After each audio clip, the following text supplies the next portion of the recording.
Welcome to Blizzard Fire. We hope this video helps fire up your solution. In this video, I will show how to replace a Mitsubishi Outlander key battery. It's a simple process you can do at home with just a few common tools. You'll need a new CR2032 coin battery and a small flathead screwdriver. Remember to always double-check your existing battery type to ensure you have the correct replacement. Let's get started and restore full functionality to your key fob in just a few minutes. Now, let's open the key fob. Begin by locating the small release button on the back of your fob and slide out the emergency key. This reveals a small notch or slot along the edge of the key fob. Carefully insert your small flathead screwdriver into this opening. With a gentle twist, the two halves of the key fob should begin to separate, allowing you access to the internal components.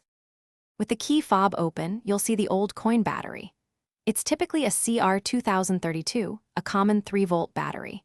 Use your small flathead screwdriver to carefully lift and remove the old battery from its compartment. Be gentle to avoid damaging the contacts.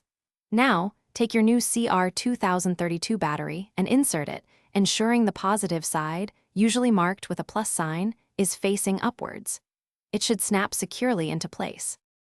Once the new battery is in, carefully align the two halves of your key fob. Press them firmly together until you hear a satisfying click, indicating they are securely sealed.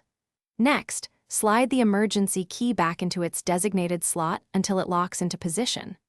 Finally, test your key fob by pressing any button. A small indicator light should illuminate, confirming your new battery is working perfectly. You're all set.